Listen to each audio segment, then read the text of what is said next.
Taste of the ڈربرویلز، تحریر Thomas Hardy. مکمل novel اب اردو زبان میں۔ پارٹ 1۔ بڑی سوچ کا بڑا فنکار تھامس ہارڈی بنیادی طور پر ایک آرٹسٹ تھا، مگر اس کے آرٹ میں فلسفے کی گہری جھلک موجود ہے۔ تقدیر اور انسان کے درمیان کیا رشتہ ہے؟ یہی سوال اس سوچ اور فلسفے کی بنیاد ہے۔ جارج ایلیٹ کہتی ہے کہ انسان کو یہ حق حاصل ہے کہ نیکی اور بدی کے درمیان فیصلہ کرے، جبکہ تھامس ہارڈی کہتا ہے کہ جب بھی مقابلہ ہوگا انسانی سوچ اور فطرت کے فیصلے کے درمیان، تو فتح صرف اور صرف فطرت کی ہی ہوگی۔ یعنی دنیا کی کچھ طاقتیں جن میں فطرت، حادثات، اتفاقات، واقعات وغیرہ شامل ہیں، انسان کی خوشیوں سے حسد کرتی ہیں اور ہماری قسمت کو، ہماری خوشیوں کو ہمیشہ خاک میں ملانے کے درپے رہتی ہیں۔ اور دوسری طرف مشینوں کی حکومت اور امیر طبقہ خوشیوں اور خواہشات کو تباہ کرنے پر ہمیشہ تیار رہتا ہے۔ بچہ پیدا ہوا روتے ہوئے، رخصت بھی ہوگا پریشان حال، اور درمیان کی زندگی بھی گزارے گا تکالیف اور پریشانیوں میں۔ ہارڈی کے ناولز میں سکون ہے، مگر تلخی اور چبھن کے ساتھ۔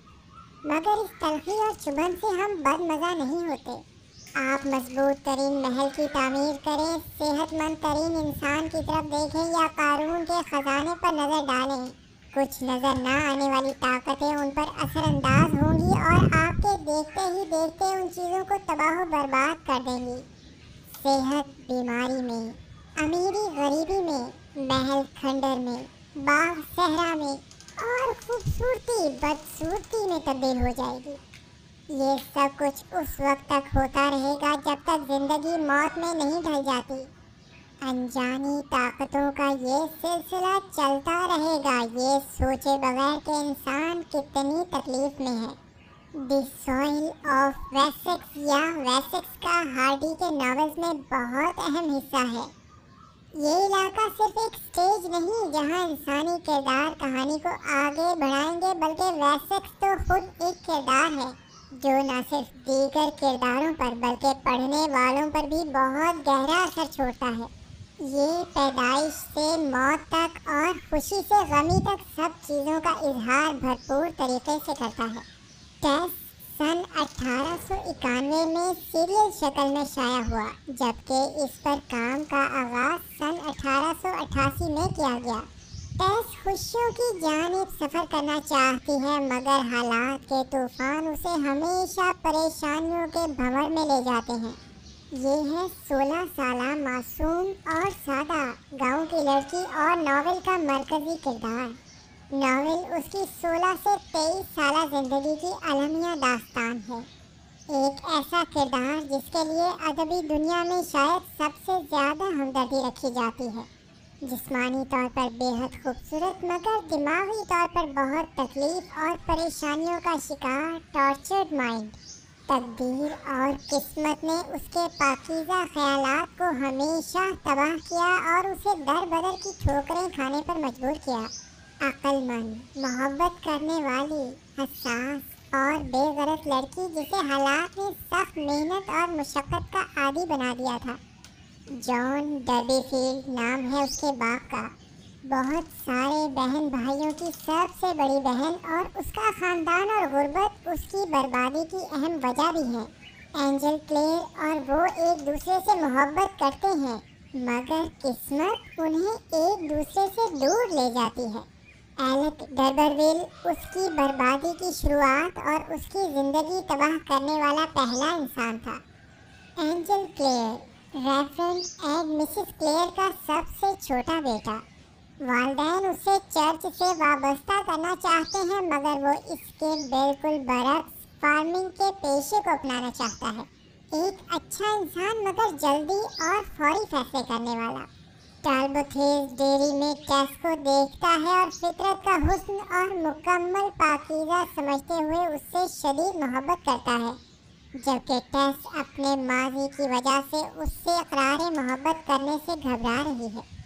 ایلک ڈربرویل ایک شیطانی کردار जिसकी शैतानी फितरत ने टेस की पाकीज़ा जिंदगी को खराब किया और टेस के हाथों कत्ल होने तक उसका पीछा ना छोड़ा। बार बार उस मासूम लड़की की मजबूरियों से फ़ायदा उठाया और उसे धोखा दिया। दौलतमंद होने के बाद उसने डर्बरविल जैसे आला ख़ानदान का अपने नाम के साथ इजाफा कर लिया, यानी वो झूठा डर्बरविल था, जबकि टेस का ख़ानदान असल डर्बरविल। ये खूबसूरत और सेहतमंद इंसान साइमन स्टोक्स नामी ताजिर का बेटा था। जॉन डर्बीफील्ड टेस का सुस्त और काम से जान चुराने वाला बाप, जिसकी सुस्ती में आला ख़ानदान से ताल्लुक़ की वजह से मज़ीद इजाफा हो गया। टेस की माँ सादा और हमदर्द है। इस आगाही के बाद कि उनका ताल्लुक़ आला ख़ानदान से है, माँ और बाप दोनों की ख्वाहिश है कि उनकी बेटी की अच्छी जगह शादी हो जाए। मई के आखिरी दिन है और शाम का वक्त। टेस का बाप अपने ख्यालात में मगन अपने गांव मार्लेट की तरफ जा रहा था। उसके कपड़े बहुत पुराने थे और बीमारी और कमज़ोरी की वजह से उसकी रफ्तार बहुत कम। घोड़ी पर सवार पार्सन ट्रिंघम पादरी साहब उसके पास पहुंचे तो उस आदमी ने उन्हें गुड नाइट कहा। पादरी साहब की तरफ से जवाब आया, गुड नाइट सर जॉन। आदमी ने कहा, मैं तो गरीब इंसान जैक डर्बीफील्ड हूँ और आप मुझे कुछ अरसे से सर जॉन के नाम से पुकार रहे हैं। इस तब्दीली की क्या वजह है? पादरी साहब ने कुछ हिचकिचाहट के बाद कहना शुरू किया, आपको इल्म है कि मैं मौरिख और तारीखदान हूँ और कुछ अरसे पहले ही मैंने दरियाफ्त किया है कि आप डर्बीफील्ड दर हकीकत एक निहायत आला और अरफा नस्ल डर्बरविल ख़ानदान से ताल्लुक़ रखते हैं। कभी तो आपके ख़ानदान वाले दौलत में खेलते थे और अजीम शान शौकत वाले थे, मगर अब आपके पास रहने के लिए मकान भी नहीं है। दौलत और मर्तबा और शान शौकत तो दूर की बात है। पादरी ये सोचता हुआ वहाँ से चला गया कि उसे इस बारे में बताना चाहिए था या नहीं। पादरी के जाने के बाद जैक डर्बीफील्ड ज़मीन पर बैठ गया और एक लड़के को वहाँ आते देखकर उसे हुक्म दिया कि ए लड़के, मेरी टोकरी उठाओ और घर छोड़ कर आओ। लड़के ने गुस्से से जवाब दिया कि एक तो आप हुक्म चला रहे हैं और दूसरा क्या आपको मेरा नाम मालूम नहीं है? जैक डर्बीफील्ड ने जवाब दिया कि फ्रेड, तुम्हें इल्म नहीं कि मैं किस बुलंद मर्तबा ख़ानदान से ताल्लुक़ रखता हूँ। उसने लड़के को अपने ख़ानदान के बारे में बताया और कहा कि तुम सर जॉन डर्बरविल से बात कर रहे हो। डिप्यू ड्रॉप इन साए जाओ और कहो कि मेरे लिए बग्घी भेजी जाए और इस काम के एवज़ ये है तुम्हारा इनाम। इनाम लेकर लड़के के तासुरात तब्दील हुए और उसने कहा, शुक्रिया सर जॉन, अगर कोई और काम हो तो वो भी बताएं। दूर से आती मौसीकी की आवाज़ सुनकर उसने लड़के से कहा कि क्या ये मेरे इस्तकबाल के लिए है? नहीं जनाब, ये तो लड़कियों के डांस की तैयारी हो रही है। लड़का टोकरी उठाकर चला गया और डर्बीफील्ड गाड़ी के इंतज़ार में घास पर लेट गया। देर तक किसी इंसान का वहाँ से गुजर ना हुआ और सिर्फ मौसीकी की आवाज़ दूर से आती रही। खूबसूरत गांव द विलेज ऑफ मार्लेट वाक़ा था एक खूबसूरत वादी के दरमियान। लंदन से सिर्फ 4 घंटे की मुसाफत पर, मगर सयाहों और आर्टिस्टों मुसव्विरों ने उसे अब तक दरियाफ्त नहीं किया था। जनूब की पहाड़ियों से उस वादी का क्या खूब नज़ारा दिखाई देता है। एक खामोश देहाती इलाका जहाँ दरिया कभी खुश्क नहीं होता और मैदान हमेशा सरसब्ज़ शादाब रहते हैं। गहरा नीला आसमान और हवा ऐसी कि जैसे लोरी सुनाकर सुनाना चाहती हो। कहते हैं गुज़रे दिनों में यहाँ घने जंगल होते थे और अमीर लोग हिरणों की बहुतायत की वजह से उनके शिकार के लिए आते थे। अब जंगल बहुत ज़्यादा नहीं मगर मौजूद हैं। कदीम रसूमात अब भी यहाँ पर मौजूद हैं, जिनमें द मे डे डांस शामिल था, जिसमें मार्लेट की खूबसूरत लड़कियाँ जमा होती और मिलकर डांस करती और लड़के उनका साथ देते। इस डांस में एक बहुत मासूम लड़की मौजूद थी सराय के नज़दीक, जिसकी तवज्जो दिलाई गई कि उसका बाप शराब के नशे में घोड़ा गाड़ी पर बैठा गाना गा रहा है। मासूम लड़की ने बात बनाने की कोशिश की कि अब्बूजान थके हुए थे इसलिए घोड़ा गाड़ी पर जा रहे हैं, मगर सहेलियों के मजाक करने पर उसकी आंखों में आंसू आ गए। जिस पर उसकी सहेलियों ने शर्मिंदगी महसूस की। वहाँ पर 3 नौजवान भी नजर आए जो उस इलाके के ना थे। कंधों पर बैग उठाए ये आला खानदान के और आपस में मुशाबिहत की वजह से भाई लगते थे, जो कि दरहकीकत वो थे। दोनों बड़े भाई तो अपनी मंजिल की तरफ रवाना हो गए, मगर छोटे ने उन लड़कियों के साथ डांस करना पसंद किया। थोड़ी देर बाद जब उसे अपनी मंजिल पर पहुंचने और वक्त गुजरने का एहसास हुआ तो वहां से जाते हुए उसे मासूम लड़की टेस दिखाई दी। सफ़ेद लिबास में अपनी सहेलियों से दूर खामोश खड़ी वो लड़की उसे बहुत अच्छी लगी। उसने सोचा, काश मैंने उसका नाम पूछा होता और उसके साथ डांस किया होता। इन्हीं सोचों के साथ वो अपनी मंजिल की जानिब रवाना हो गया। टेस भी उसके मुतालिक सोच रही थी, मगर अपने बाप के अजीब रवैये का सोच कर वो घर चली गई। बाहर के खुशनुमा एहसास के बाद अब वो अपने घर के घुटनज़दा माहौल में मौजूद थी। झोंपड़ी नुमा टूटा फूटा मकान जिसमें हर तरफ गुर्बत झलक रही थी। अंधेरे में एक मोमबत्ती जल रही थी। पुराना और खस्ता हाल सामान।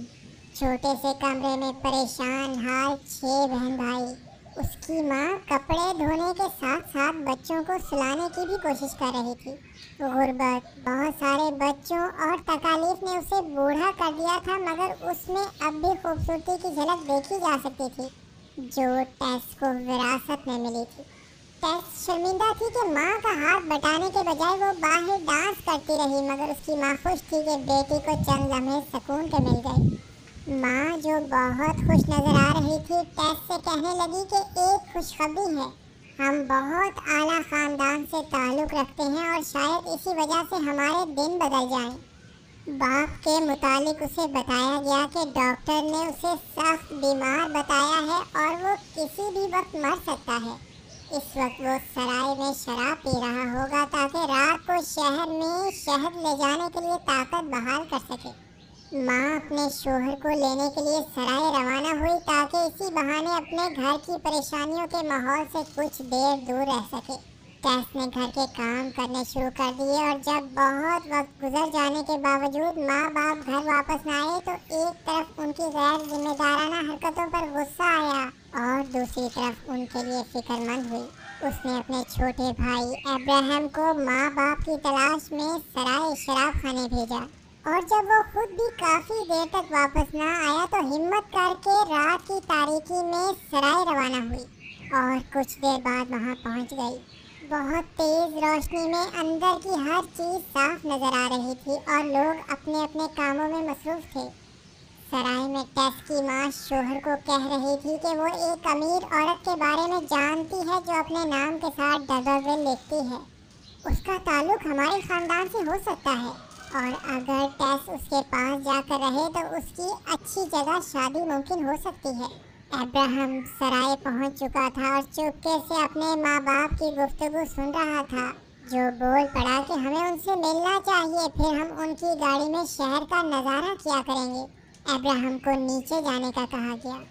माँ बाप के अलावा सराय की मालकिन भी सोच रही थी कि वाकई टेस जैसी खूबसूरत लड़की की शादी अच्छी जगह होनी चाहिए। टेस वहाँ पहुँच गई, मगर शराब खाने सराय के माहौल से शर्मिंदगी महसूस की। माँ ने भी नाराज़गी का इजहार किया और वो तमाम घर की तरफ चल पड़े। टेस को फिक्र थी कि बाप बीमार है और वो किस तरह सुबह शहर में शहद पहुँचा सकेगा। रात के 11 बज रहे थे और सुबह 2 बजे सफ़र शुरू किया जाना था ताकि कैस्टर ब्रिज की मार्केट में शहद पहुँचाया जा सके, जो कि 20-30 मील की दूरी पर था और रास्ता बेहद दुश्वार। उनका घोड़ा प्रिंस और खराब हाल गाड़ी दोनों ही बहुत आहिस्ता सफ़र करने वाले थे। जब सफ़र का वक्त आया तो माँ ने टेस को जगाया और कहा, टेस ऑफ द डर्बरविल्स का अगला हिस्सा पढ़ने के लिए एंजॉय नॉवेल्स वर्ल्ड को अभी सब्सक्राइब करें।